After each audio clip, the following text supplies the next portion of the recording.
Hi guys, welcome to another episode of Football Panorama. It's been a while. Mr. Emmanuel, it's been a while. Yeah, I had to take a short break. I know, I Last week was understand. busy, but football world was ever busier. Always busy. I think they too, they've taken their break for the international break. Yes. Which is always boring, by the way. Yeah. I don't always like it, especially with what happened with Arsenal before the international break. So what it means is that it's going to make it linger so long. People are going to be talking about the defeat for a very long time. Yeah, I was watching your video. I saw your prediction. I said, they will come on your comment section to say, but to sign, you said they will win. You predicted 2 goals. yeah. That game was. We will get to it in a minute. I think what happened was the injury. The injury to Saliba. It changed the whole game. Yeah. It changed the whole game. Masquerade didn't want to go forward. He just stayed behind. Saliba goes forward, helping the attack, the corner tactics, the counter attack. But Masquerade was just behind. Did a good job. Was really making those last man tackles without getting fouled or without really getting any punishment or anything. So I really appreciate the game that he played. But I know that if Saliba was in that game longer than that 5 minutes, it would have been a different result. Yeah, absolutely. So 2 things we'll be talking about today. We'll be talking about the transfer window that just closed yesterday. Crazy. It was the most crazy transfer window I've ever seen. I don't think there's ever been any of such in the football history. Yeah, we have a lot to talk about in that one. And then we'll be talking about the matches played over the weekend. So we will do that in 2 different videos so that the videos will not be too long. So for now, let's start with the transfer window that was shot yesterday. It was incredible. It looks like all the clubs are really interested in changing things around. What do you think influenced this kind of level of transaction? Like, we've not seen, it's unprecedented that we see this kind of transaction in a summer transfer window. Yeah. What do you think influenced this? Why do you think all the clubs suddenly went into the market to buy and to sell? So I think what was the main factor was that we are going into a World Cup year. So going into a World Cup year, every player, whether world class or ordinary, as long as they are professional footballers, they want to keep fit, they want to be in the eye of the camera, and they want to be able to be selected by their international countries' coaches. So most of them did not want to sit down. So most of them that have had the whole year waiting for the best club, waiting to make the right move, last minute they knew they had to go somewhere. So I think the international World Cup we're having next year is something that determined the transfer that way. Then secondly, some clubs now found out that they could not just keep some players on their payroll, so they rather just loan them out, pay a particular amount of their salaries, or just sell them for cheap. Just, I don't want you in my team. The coach has said that, so they eventually sold them at the last minute. That's interesting. It also looked like the football world is getting a lot more competitive with more matches to play. Yeah. The Champions League is now more competitive. That is, from the group stage, you start playing tough matches. Yeah. More competitions are coming here and there. So clubs discover now that they have to play more matches, more games than they used to play in the past, right? Yeah. So I think they now need bigger squad depth now, so that, for instance, Arsenal squad depth was one of the reasons that they didn't win last year, because when the injuries started calling in, there was nothing they could do about it. So I think a lot of clubs are thinking about that and upgrading and increasing their squad depth. So I'm going to put you on the spot again. Who do you think have the best transfer window among the clubs in the EPL? You know, we'll look at it from 2 ways: good business and quality players. Okay. So if you look at good business and quality players, Liverpool stands at the top of the table chart for that one. They didn't buy so many players, but they got in good deals and they got in quality players. So in the last minute, they got in Alexander Isak. They wanted a top 9 that would replace Nunes that went to Saudi Arabia, and they got their man.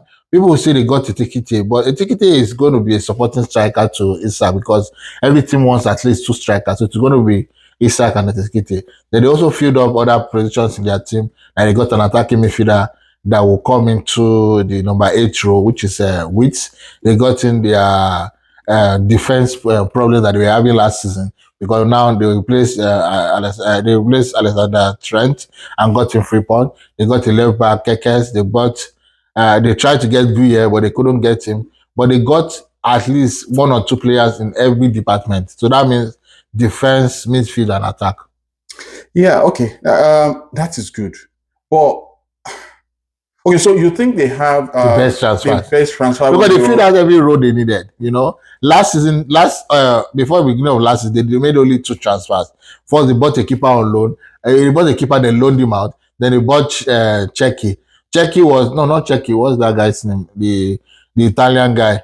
They bought Chiesa? Chiesa, yes. So they bought in Chiesa. He got injured most of the season, so they did not even use him most. Then they bought in a keeper that they loaned him back to Valencia. But I think now they did a permanent transfer for him. He came in. So now they will spend more than £400 million and make sure that they spread it around. Now, and they were trying to say, if you want this guy, we actually want him. For which they spent over £100 million. For Isak, over £120 million. For Frimpong, about 35 million. For Kekes, about 45. They were just spending. And they were not even bothered about sales, that, we need to sell to make that money back. Because obviously, some teams like my team, Man U, we need to sell sometimes to balance our books since we're not making money from trophies. So I think Liverpool did a very good business. Got the players they wanted, kept the top stars like Salah and Gakpo, and God rest the soul of Jota. But they got the players they wanted. That, see, it's not that because people were saying they won the league by a fluke, that they were the team that played together. Now they want to keep that momentum. In this season that started with 3 games, they are the only team that has won their 3 matches. So they are ready for this season. I'm very afraid that if they meet a small team, they'll bury the small team. If they meet an average team, they'll kill the average team. If they meet a big team, they'll square up to the big team. They got all the players they needed in the right position. Yeah, but for me, I think it's between them and Arsenal, and I have my reasons. Of course, I envy Liverpool a lot as an Arsenal fan. I envy Liverpool a lot because I feel like they went for the best in the position they wanted. Yeah. Right? Ekitike on his own is maybe the same level with Gyökeres. Yeah. They went for him. They still went for Isak. So it looks like they got the best in the area they are looking at, right? Yeah. Yeah. But my reservation and concern is that they have a solid attack. They have 10/10 attack, right? But if you look at the midfield, they lack depth. Mac Allister came to play the match against Arsenal, but before then, it was out. I think he was injured. He was not fit. Yeah. So Bosley was playing right back. Right? So they had issue, and that was the reason why they were conceding significantly, and that was not addressed.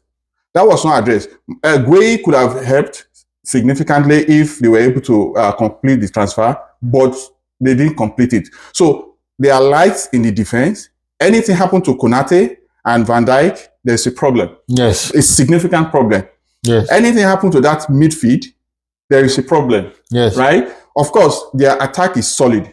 So I'm very reluctant saying that they had a perfect transfer window, right? Because people are looking at the attack, which is almost perfect, which is almost loaded, right? Yeah. But the midfield, which, that all of them stay fit last season does not mean that they're going to stay fit this season. Yeah. Right? Anything can happen. Yeah. Which can significantly affect the football matches. We see how they are leaking goals.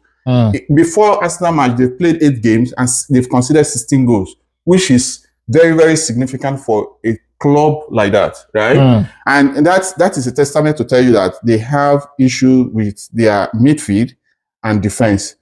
Arsenal, on the other side, to me, had a very, very good transfer window. However, I have reservation regarding like some of the purchases they made, right? I have reservation concerning Madueke, for instance, which is a good player. But I was thinking, could he be better?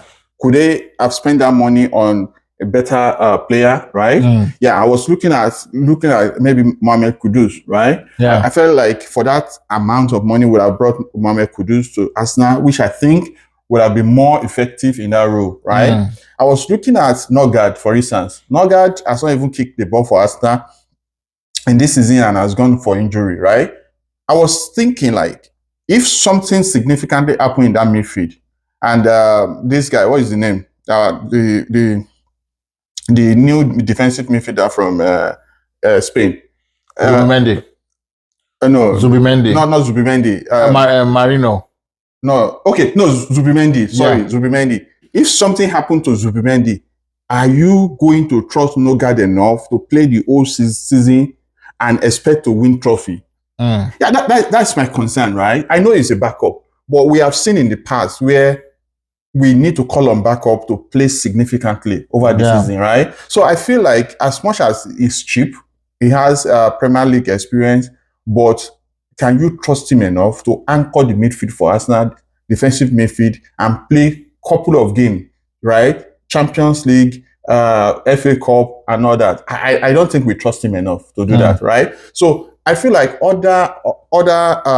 other transfers were just in and out, right? Someone left, they bought another person to replace, which is good. To me, the only upgrade Arsenal really had in that team was Eze and Gyökeres.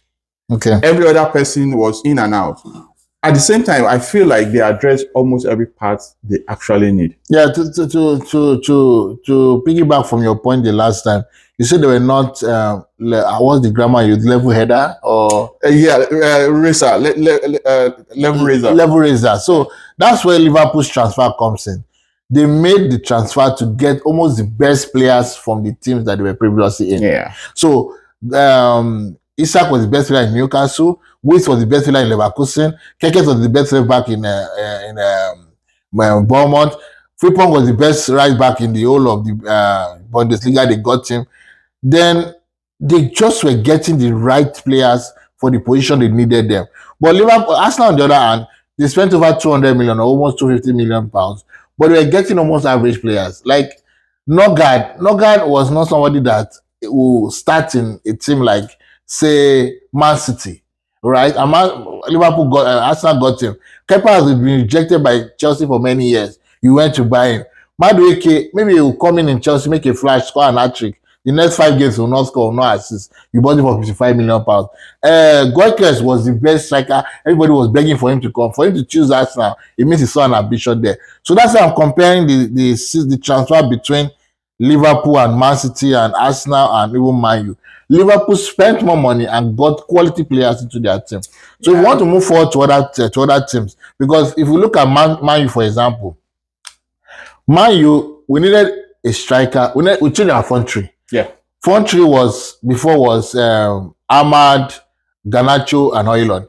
These 3 people could not give us 30 goals in the season, in the league. So that was the problem. We now went and got Mbeumo. Mbeumo got 20 goals for Brentford. We went and we got Kuna. Kuna got 15 goals for Wolves. We went and we got Sesko. Sesko got almost 21 goals for Leipzig. So these 3 players have produced a total of almost 60 goals. If they come to Man U with more supply from Bruno and other people behind them, we're expecting that the average they'll give us 40 goals. They'll give us 25 goals per person. Just my own wish anyways. So we were able to make the transfer, got those front three. We got a keeper. Now, we're all hoping that we'll get Martinez. That's Dibu Martinez. But Martinez was not going to be allowed to leave by Aston Villa. When they won't bench him their last match, they considered 3 against Crystal Palace at home. So that means they knew they wanted him in their team. And he has signed a new contract. Probably will leave next year to another team. Then we got Lamens in Man U. But Lamens compared to Onana will use probably his presence. You know, when somebody is always showing good football, to bench him, because if they bring Lamens will be under a lot of pressure, consider they'll bench him again. That's what has been happening with the Bayinda that we have. He's under pressure to perform anytime between the sticks, and Onana will get back and be the number 1 keeper. Then we got some French players. We got Leon on the left back. Leon was very good in preseason. I don't know why they've not started him. Keep starting Dalot or Dogu on the left. Start that boy. Let's even see what he can present. But me, I was very happy about our outgoings in Manchester United. When we were able to sell Garnacho, of course, everyone wanted more money. But I was glad we got up to 40 million from him. Then we sold Anthony. Betis was trying to be tricky with us. They were going to push it to the last minute, knowing that Man U did not want to keep his wages on our books and we let him go for almost free. They paid 21 million 25 million euros plus add-ons. They said just take him. Sancho is collecting 20 million, 320,000 pounds every week. So that's why it was hard for him to go, because nobody would give him that kind of money. But we eventually loaned him out to Aston Villa, said take him and just give us to pay 20% of his salary. That was a good deal. And I see that they were even going to force him to sign a new contract so that next year it will go for a fee. Rashford, personally, I didn't want us to chase Rashford away, but Rashford went to Barcelona, and he has been able to perform for them the last 3 matches. Got a call up to England under Thomas Tuchel. So that shows that Man U did business. We push out players that the coach said he did not want, and we brought in players that the coach said he wanted. Fine, the coach would have wanted a midfielder. I wanted Baleba, but personally, I would not want Baleba. Baleba is an African. He's going to be going to the Nations Cup. We cannot not have Onana, Baleba, and Mbeumo in our team going to Cameroon. Then also Ahmad going. That would just deplete the team for the Nations Cup time. Yeah, thank you. Yeah, quickly before we spend so much time there, do you think the recruitment in Man U is really effective, considering the people that were brought in and considering the first 3 matches that have been played? Do you think those players are really the right fit for what is wrong with Man U? Man U's problem is almost becoming very diabolical. But the interesting thing is that even without European football, we're still able to attract quality players. When you read on the news saying Kuna says it's only Man U, Mbeumo says it's only Man U, he didn't want to go to Tottenham, everybody saying it's only Man U, Sesko says it's only Man U. It just shows that those players are coming to make a name for themselves. And I feel, I've always said it, that our Man U scout department needs to be changed, because they do like they're not doing the right thing. But at the end of the day, they still got lots of quality players. Lamens was the best keeper in Belgium last year. For him coming to Man U, he will fight for the #1 spot. But at the end of the day, if you want to look at how transfer business are being done, let's talk about Chelsea. I said Chelsea. I was looking at Chelsea's transfer business. They were very, very annoying that they were even selling players to Strasbourg. Yeah. They own Strasbourg. They sold Chilwell to Strasbourg for 50 million. They made over 450 million pounds for transfers. They bought Enziso, and this took him to Strasbourg. Yes, from Brighton. Brighton. Yes. Next season they will bring him back. They sold Ben Chilwell to Strasbourg. They sold one other player. I forgot the guy's name. One Brazilian player. They bought him in June. They sold him to Strasbourg by August. You know, these people have looked at the books and said, if we sell at this part, we will be able to meet up PSR so that we're not defaulting anyway. And their businesses are very good. Do you know that they are going to sell Jackson for 80 million pounds? Yeah, when I saw that transfer, 80 million euros. They collected 15 million euros for loan fee. 16. Yes. Actually. I said, it was 15 before, but when they recalled him and did it again, they increased it. I said, like this guy, Jackson that we're not even sure of his real age. So these are the issues. You cannot just try to say you will do transfer business and people will question, people have a lot of questions. Boli has made so much money from Chelsea that he has already made the money that he dropped to buy the club. So these are the issues. So if you're looking at transfer business, Chelsea did good transfer business. They literally earned what they spent. And all those players that went there this season, I'm just looking at them. I was very happy that Xavi Simons did not go to Chelsea, because that guy was going to waste his career. Mm-hmm. Because you want to go to a team that has Gittins, Garnacho, Estavio, Neto, even there's still Sterling. One day Sterling will do well in training and they'll play. Because he's collecting 300 million, 300,000. I don't think they will ever play Sterling. They will never play, but he's still in that team, right? Yeah. So Xavi Simons saw that this team has 8 players in the attacking midfield. What is he going to do there? If he even goes to the training and carry the ball on his leg without falling for 100 meters, somebody else will do it for 150 meters, and that's the peak. Yeah. You know? Yeah. So it's interesting. Okay, so I think Spurs. I think eventually they did good business. I'm happy for Spurs because a lot of people rejected them. You know? I think they eventually got. Yeah, but you know they got Colombian. Yeah, money. Yeah. Yes, I was happy about that. They did good business. I think they would have wanted more defenders, but I don't know how they did in their defensive part. But they got Colombiani, they got Xavi Simons, they got Kudus. They got about 5 or 6 players this transfer, and I was very happy for them because it was almost as if they would try to get a player. The player will be hijacked by either Arsenal or Man U, and they will become the laughing stock in England. Yeah. And they were still making the result. They're still getting the result. Got 2 wins out of 3 so far, and got a new coach. So I think they did a good business. So quick one, Eze or Xavi Simon? Who do you think was the biggest price? I think Xavi Simon was 60, right? Eze too was 65. No, let's forget about. Okay, say like the treasure. Let's use it. Okay. Let's forget about the price tag. Right? Yeah. Eze is an England international playing in Premiership. Of course, you expect him to be more expensive than Xavi Simon. Who do you think will have a bigger impact? To me, it's going to be Eze because he already has that experience. He has that experience in the Premier League. Xavi Simon is somebody that has traveled around. He has been in PSG, he has been in Leipzig. We have not seen him in the big leagues, like we have not seen him in the big stage. But Eze has performed in the FA Cup final against Man City, in the Carling Cup against Liverpool.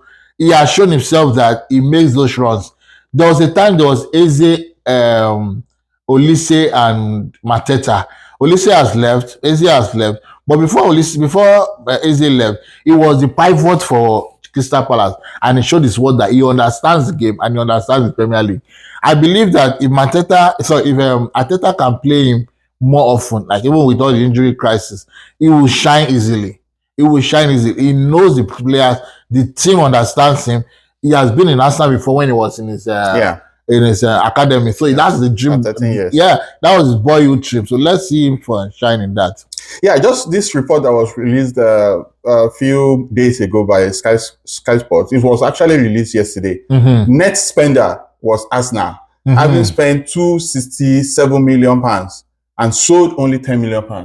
Yeah, actually, Liverpool sold more. I mean, spent more. Yeah, Liverpool spent £446.5 million. However, they sold significantly as well. How much they sell? They sold £228.1 million.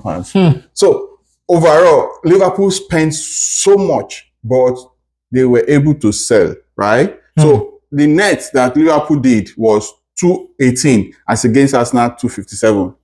There is significant problem with Arsenal selling players. So they have a lot of players, a lot of outgoing this period, but they only got £10 million. A lot of them are loans, and this player has been going on loan and loan. People like Rich Nelson have been going on loan. Last season he was at Fulham as loanee. He's back today. I mean, as of yesterday to Brentford. Yeah, a lot of issues with Arsenal outgoing. Let's see how it goes with Andrew Beta. I think his approach is a bit different. I really hope that subsequently things are better. What about Chelsea and Man U's net?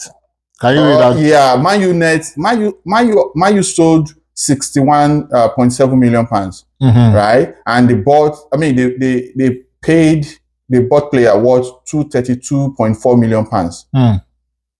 I actually think they spent a lot of money buying players. Yeah. And I really, really hope that the impact of this money will be seen, because Man U consistently have been spending big money. And the main problem is that they sign players and place them on huge wages, which made them very difficult to sell. Yeah. Spurs, on the other hand, spent £171.2 million. Another biggest spender, which is a little surprising, is Sunderland. Those ones, they are like Nottingham Forest 2 years ago. Sunderland sent £183 million, which is significant, very, very significant. And you are seeing a team like Everton, Leeds also spending more than £100 million, yeah, which is very significant. Unlike before, all these small teams don't spend more. They buy raw talent from foreign countries and shaping them to something big. But we are seeing a lot of difference in this summer transfer window. What about Chelsea? Chelsea spent £296 million. As usual, they are always spending. But the shocker is they sold highest of all teams in England. All teams, they generated £314.4 million in sales. Which is incredible. A lot of people criticized Chelsea initially when they started this way of transfer, buying plenty and selling. Well, it's paying off right now. They have net profit of 17.9 million pounds, whereas half of the team in EPL right now are in deficit. When you're talking about net spend, they're in deficit. In fact, more than half of the team in EPL are in deficit, whereas only Aston Villa, Crystal Palace, Chelsea, Wolves, Brentford, Brighton, and Bournemouth are in positive. So it means something is working for them, which is very good. And like I read a report on X earlier today that Arsenal may likely also adopt this kind of transfer window. If you notice all these people they are signing now, they are giving them longer contracts, which was started by Chelsea. Chelsea was the one that started signing people and giving them 10 years, 8 years, 9 years, 9 years, right? So I think their strategy is working, which we will see how it pans out.